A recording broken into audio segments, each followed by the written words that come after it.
Okay, so usually what I do when I start doing out this process is, fortunately, I looked at one constitution over there, but it looked like it had already been built on. So I came over here and I looked at this one, and this one here has the deck lines in it already, but nothing else other than this crap.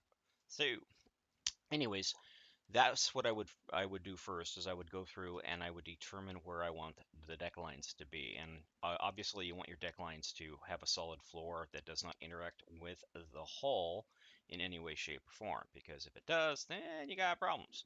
Now these are all 3 high, and you can vary depending on how you set it up if you want it to be 4 high or 3 high. But yeah, so just keep that in mind. Anyways, so the main point is to go along the hull first and foremost and find where all the little tidbits are, like little escape hatches, airlocks, phasers, sensor things, anything that the interacts from the hull to the interior. So for like right here, I know that this is going to interact. So what I would do is I would go ahead and mark this off so that I know that this is going to interact with every deck layer going down ish. So yeah. Um, Same thing back there. I'm not really familiar with this class, so just keep that in mind as you do anything. So uh, that every class is unique and has different things with it. So let's go ahead and bounce this on down. Keep on going, and there. Come on, you can do it. There you go. So then I would just go ahead and I break this stuff out here.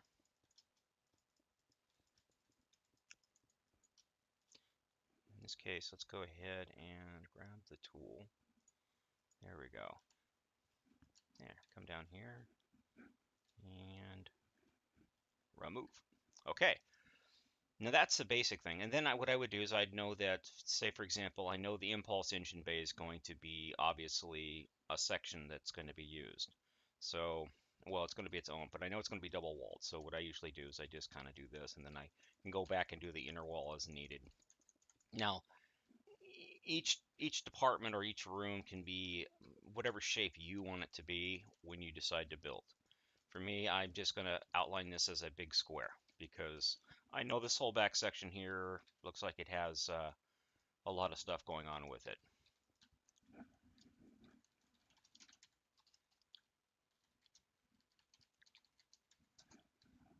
Anyways, so come back through here, and it may or may not line up with this. And if it doesn't, that's okay. You can just, if it's say this deck is like right here and the floor is like right there, you can just move it up. Anyway, so that's the first basic part. Now, the neat thing about this is if you look here, and if I go to, say, we'll grab some sand.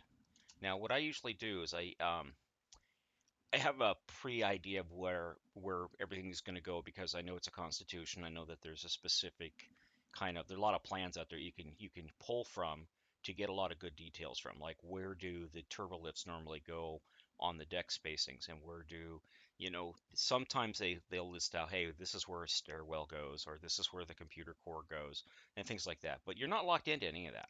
You can be as creative as you want with it. But for example, if I wanted to say identify where I wanted to have a round circular corridor going through. Well, since I know that this right here is my main thing, what I would do is I would try to follow this curve along this way right here. So I'd go ahead and come out to right here, and then what I would do is I'd just follow this in. In this case, wow, okay, that's kind of weird because this actually looks like it lines up better than steps into here. So you're going to find little odd things like this that are going to kind of throw you for a loop. You can try to, figure it out, or you can just keep using it. It's really up to you how you want to do that. Whoops, don't want to break that. So we'll go ahead and break this out to right here, and we'll come back through here. Now, it's odd that this doesn't line up like that. So I'm thinking that the best thing to do in that case, when this doesn't line up like that, is to go from the roof. So what we're going to do is we're going to just drop sand for right now. Could be sand, could be gravel, could be whatever you want. and you would just come along here and do this. And when you get to this point, just go straight over. That's the best way to do it. Okay, so you can see that obviously the upper ring doesn't match the lower ring. That's a continuity issue. Ideally, you'd want this ring to match this ring down here because it would just work better that way. But obviously it's not going to. So in this case, what we'll do is we'll go along here like this, and we'll just drop this down. Now, this is just sand, so if you don't like the placement of this or you decide you want to use a different ring, you can.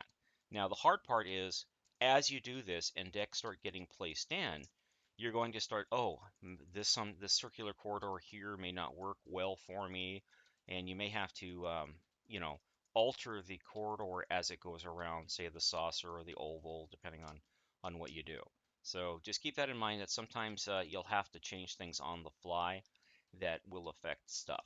Now, normally, typically, I would just take this and then copy that and then flip it to make sure it all lines up. It should, but sometimes it doesn't. But anyways, that's how I usually lay out this. And now for this case right here, what I'm going to do is say, go ahead and grab this. I'm going to extend this room to there. And what I'll do is I will put the inner wall for this room along this corridor piece right here so that it basically does this. Whoops, there we go. And I would just follow it along here like this because I know that for the most part, this is all going to be a floor. And anything under here can be used for whatever you want it to use. But normally I just fill it with like, black magenta or something. I don't like leaving air spaces if I don't have to. And there's a reason for that is I've heard that it actually, the game tries to light everything. And the more empty space you have, the more likely it is going to want to add things to it. So in this case here, I would just go ahead and fill in this spot right here.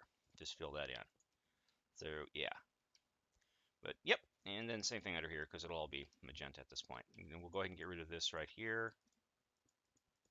And again, this will be a secondary wall, so we can just go all the way up here. And you can, if you want, you can kind of trim that off a little bit, make it more unique to what you need it to be. So we now know that this right here is the first wall on the corridor. Now, typically at this point, I would, double wall this section right here because I know that this is going to be the interior wall and the sand will be the exterior wall. And we'll come along here like this and just kind of paste it in like that. Then what I would do is say, we'll go with, usually I like to use white wool because it's obviously going to be the color of everything. And then I would just follow along. Now, assuming you go with 3 wide corridors, now you can also go, I guess, if you really wanted to, 2 wide or 4 wide, but 3 wide usually is a good one to go with. And then 4 wide, if you're going to do a really big ship and got to fill in a lot of space. And if you do that, there's some other size things you have to be careful with, but you kind of get a feel for it as you go. So you just kind of go along here like so. And it's a bit tedious, but this is all part of the process. So don't try to rush it or anything like that because this is how a lot of missteps occur. Now just be careful because when you get to there, obviously that's and then of course you can go all the way through. Now see how it has it right here where it's the interior wall? Well, obviously this, because this just kind of comes up through there like that. So that'll be part of your interior wall right here because the sand usually should be up here like this. But it fell down below, so, you always replace the sand later on. But yeah, obviously sand will keep falling if you do that. And then from here, we'd use magenta again. In this case, it's going to be the inner wall of the corridor. Eventually, the sand will also be converted to magenta unless you use a different color block for, denoting the corridor walls from the interior walls, from Jeffries tubes, turbolifts, things like that. It's really how you want to color code schemes. For me, it's easier. I don't care to really do all the color coding stuff, but it is very helpful, especially if you know it's going to be a long time between your build sessions. So it's always good to mark it out so if somebody comes along after you and picks up where you left off because say you lose interest in the project, move on in life, you know, just anything can happen. So they'll understand, oh, this is a Jeffries tube, this is not a Jeffries tube, so on and so forth. Then what I do is I go along and I double wall it just to be on the safe side because I want to make sure I know it's a corridor. And by double walling it, I get it done and out of the way, and then I can go from there and do whatever I need to do as far as spacing out the rooms. Now, let's go ahead and get this double walled here real quick. It only takes us a second here. Be careful because that's easy to do. You usually find these kind of mistakes when you go into the build process. They're pretty easy to overcome. As long as you have your corridor laid in, anything that is in, you follow the pattern for the corridor, everything should be fine. There you go. Now, again, if you follow the turbolift patterns for an existing ship, this deck right here can either be a turbolift or it can be a Jeffries tube. Usually I like to run Jeffries tubes at least on one deck going back, one center point of the deck going back. And usually I like to do it either, you know, on the crossover at the neck or one deck above it. And the reason for that is that way it can be continuous as possible. But this right here kind of throws a monkey wrench into it.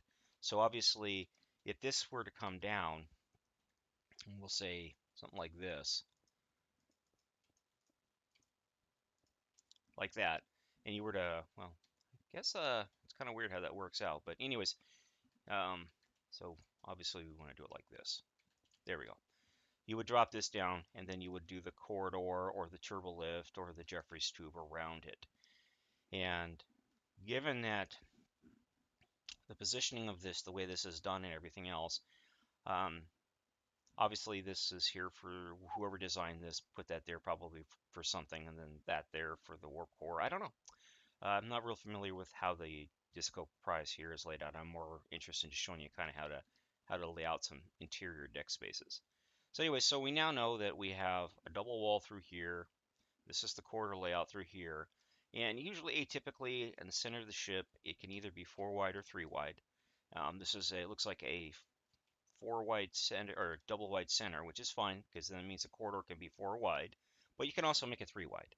It just really depends on how you want to do it. So if you go 3 wide, you could either add a block to that section, or you can move it back and add a block to the front section. So just keep in mind that these sections won't be uniform because if you go with a 3 block wide corridor going port to starboard, it'll be affected. So in this case, we're just going to stick with a 4 block wide center. So I would just move my way in. Now, this right here, atypically on this build, this is mostly ship systems and whatnot. So just to make sure that it lines up, I would just come up here and put in a little thing like, oops, there we go. Come on, there we go. Actually,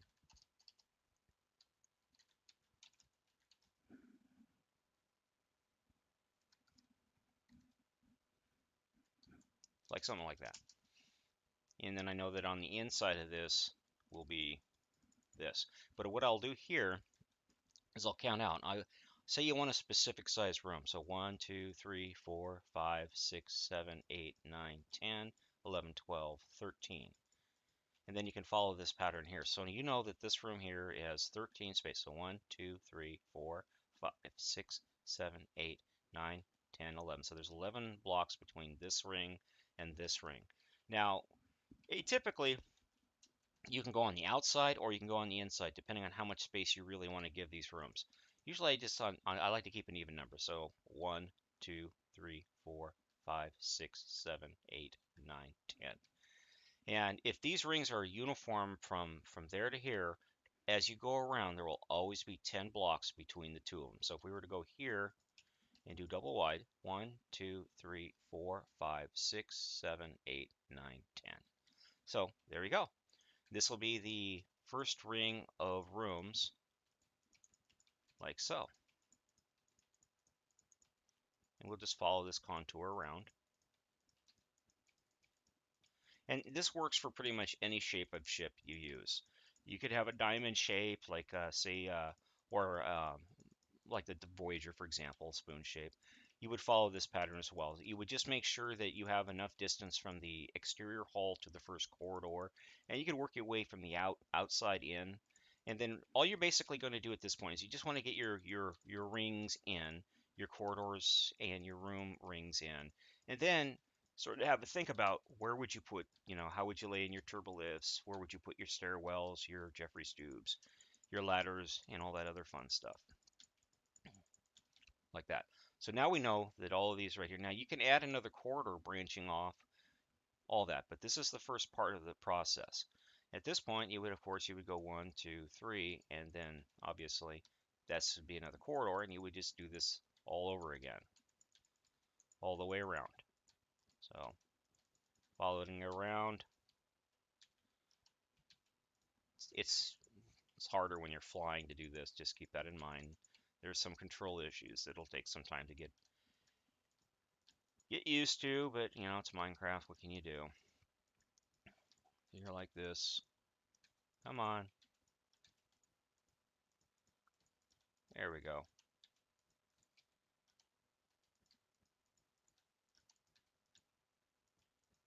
Now you can do this at this point. You could add a floor in if you really wanted to, because you kind of have an idea what you're doing. I usually try to avoid adding the floor until I'm pretty sure I'm happy with how everything looks.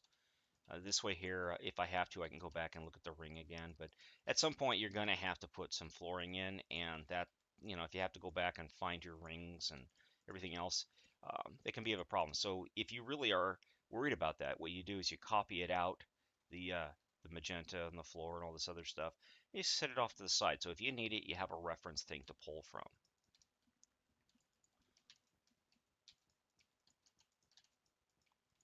like so.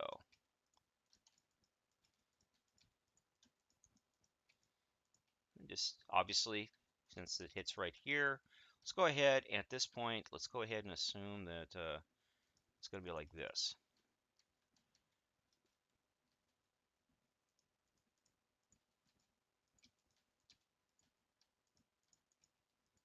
like that, and then we'll just go ahead and double wall it on this side, just to give us a little bit extra room on this side. So then be like this, actually be like this. There we go.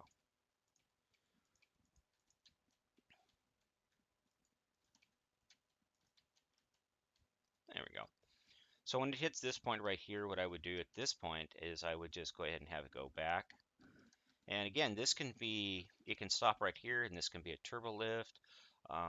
You can add all that stuff to it later on. At this, I would just go straight back, something like this.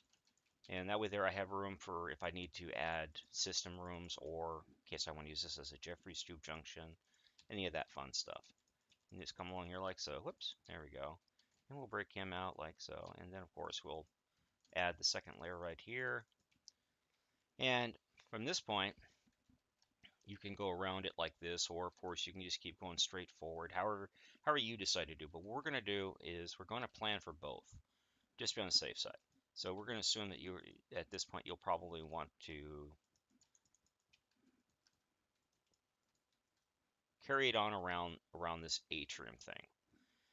What I would do, knowing that this is here, on this level right here, I would definitely, or on this level by bare minimum, I would definitely have a turbo lift going back. Now, on the this style of ship, usually the turbo lift's right here. So what you could do is you could have the turbo lift come down the center, and then go around it go around this thing on this side, and have the corridor on this side.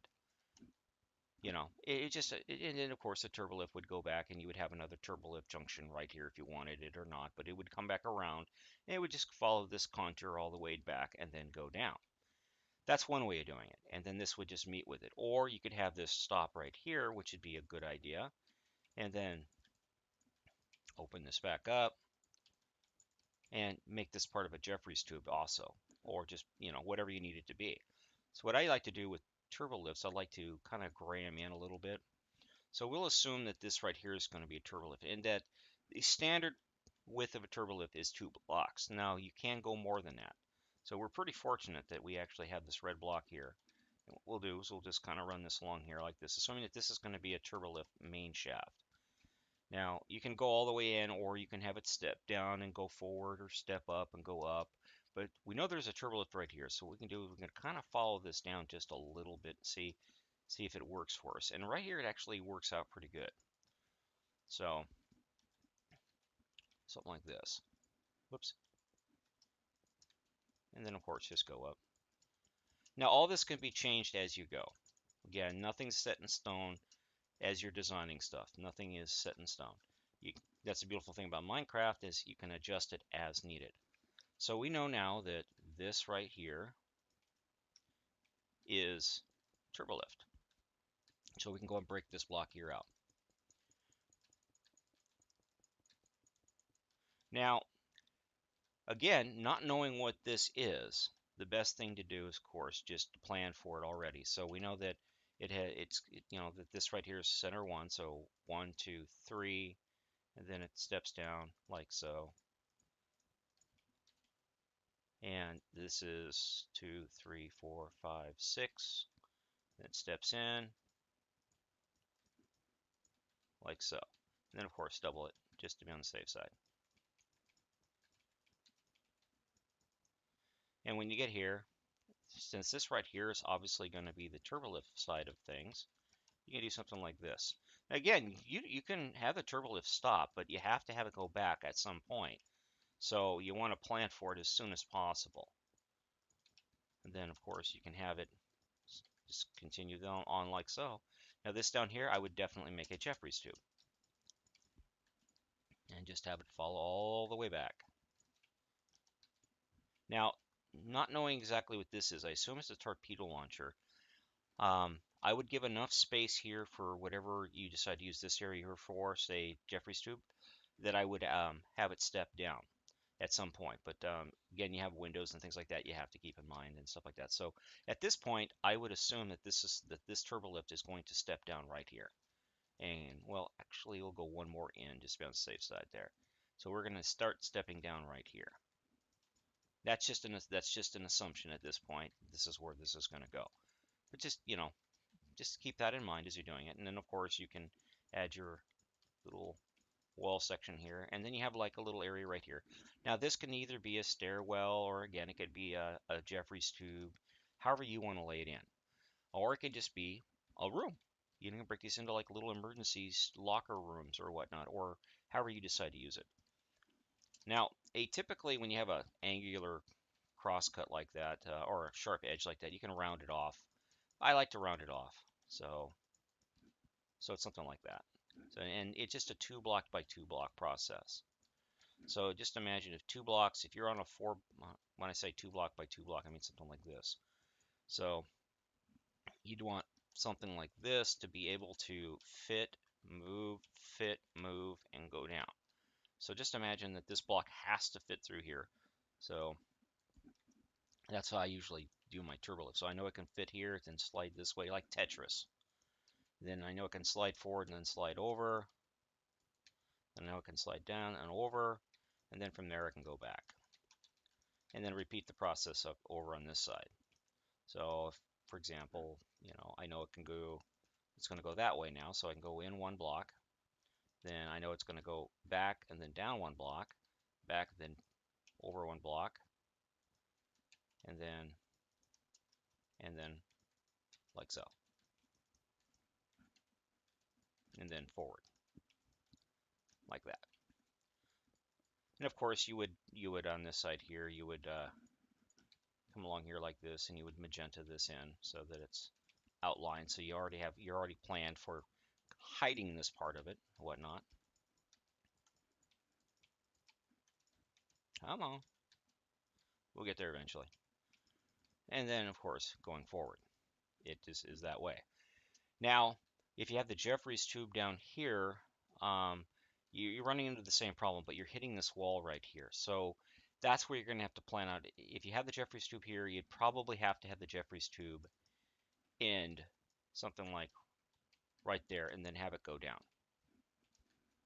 So you'd put your little Jeffries tube marker right there. And what I use for Jeffries tubes is usually black wool, like that. And then of course I just outline it with magenta. And then, of course, the floor for the Jeffrey stoop can be whatever material you want it to be. Now, that's just a basic layout for how to kind of get things flowing and whatnot. Of course, at this point, you would, since we know the turbolet's going that way, we'd just go ahead and plan for this to be like on this side here, like so, and work our way back around. Let's go ahead and do that real quick here.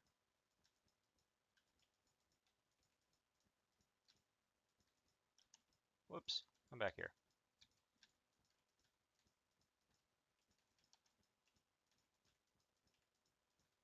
Again, it can be tedious, but for some folks, this is the fun part.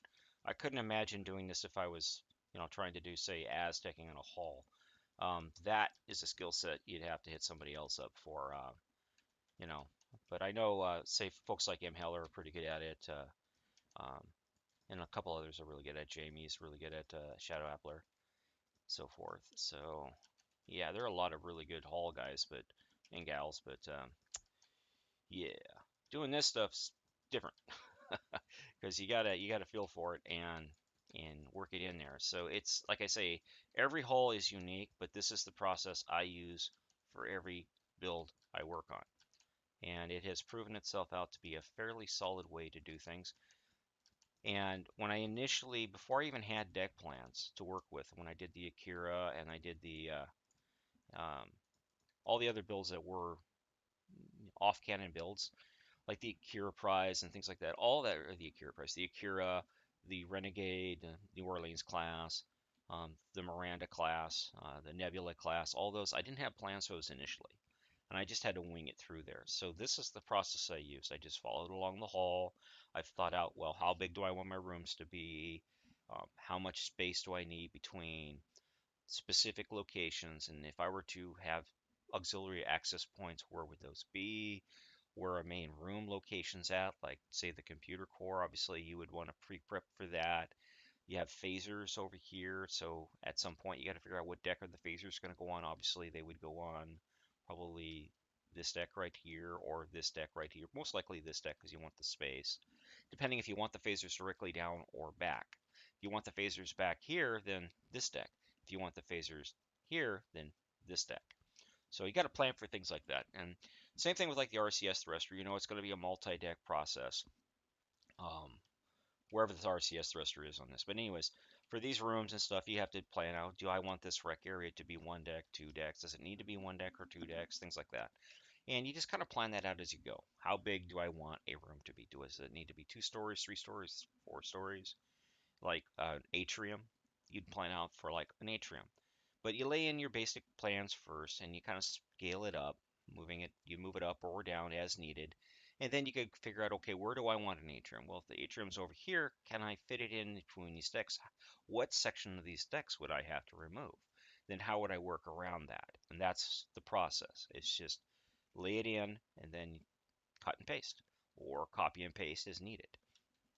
So on this case here, we now know that we have 10 block spaces between here. So again, we would go 1, 2, 3, 4, 5, 6, 7, 8, 9, 10, and then 2 out.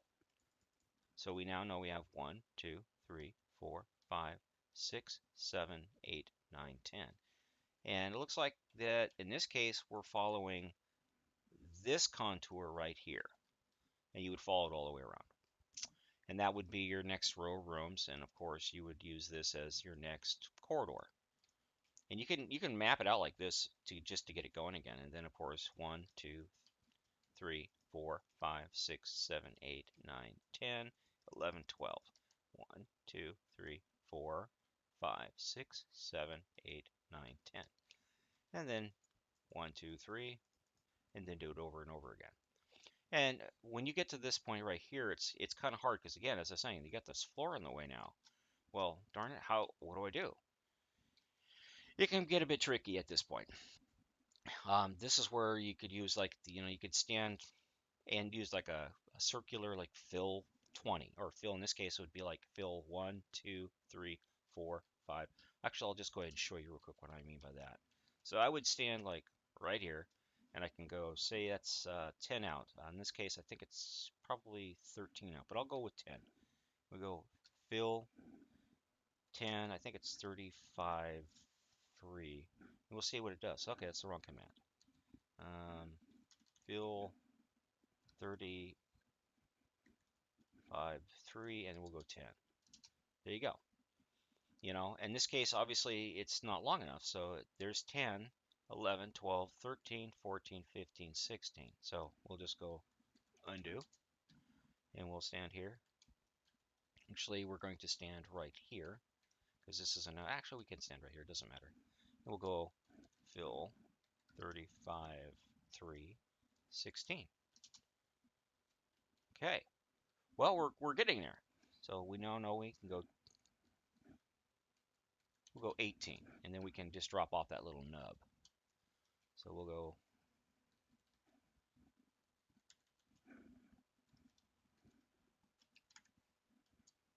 okay, now what you would do in this case here is you would just count everything forward. And you would just count everything on this side. You're just interested in this little piece right here. And get rid of that nub. You don't need it. And get rid of that nub. You don't need it. And then all you would do just to follow this inner ring is something like this. See? And then, of course, undo. And you would just follow on the inside of it like so.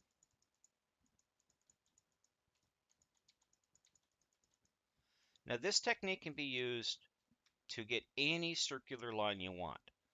Again, I just use the deck, I use the circles that are already in the ship because why not? But you can use whatever method you deem necessary for whatever you would like to do. Now, atypically at this point, you can either have a like, for example, if you really wanted to, you could have a Jeffries tube running parallel with this right here and then leave this down here open. Or again, you could have a Jeffries tube right here.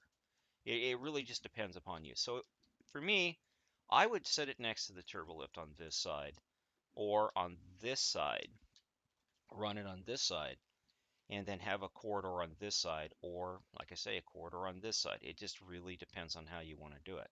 Now, again, if you want to have a corridor going through here, we'll say like right here, you'd say, okay, I want to have a corridor going through here. Well, in that case, you would just drop down one deck like so, and have it go down. And when it gets to this point right here, or yeah, that'd be a good spot, have it come back up like so.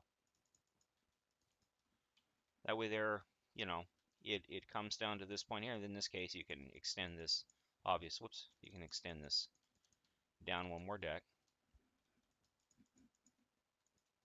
Yep.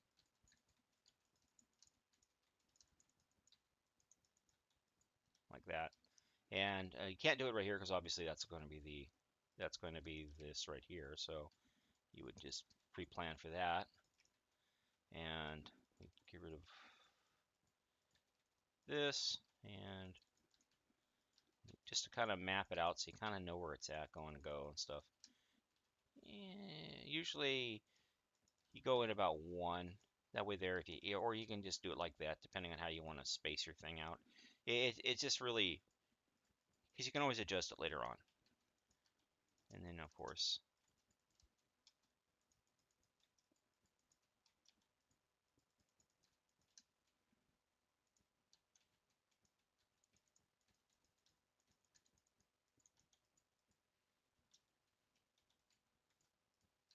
get rid of this excess stuff here. You don't need it. The corridor would just go right over the top of it, and this would be a turbolift entrance right here.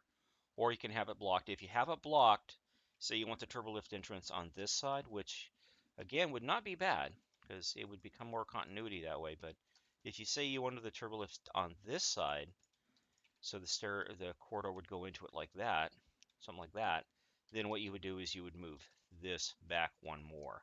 That way there you can have your turbolift wall like that. And then of course comes up and then back. You know, that way, and of course you don't need this right here, but you know, you can do whatever you want. And or if you don't want to use that spot up there as the turbolift spot, you can drop it down. You can actually use this right here, you know, however you want to do it. And I just put it up here just because it just, you know, seems like a good idea. Now again, I don't know what this is, and knowing what this is would affect how everything down here would look. So keep that in mind that this is just based off of I don't know what this is. So on any other starship, you have to plan for things like this, and this is how I would do it if, say, that was all the way down there. Then again, this could only be like one deck high, and then none of this matters because this would all be straight shots going back and whatnot. Anyways, that's the first stages of how I do my process, and I hope that it is educational for whomever ends up watching this video. And have a great day.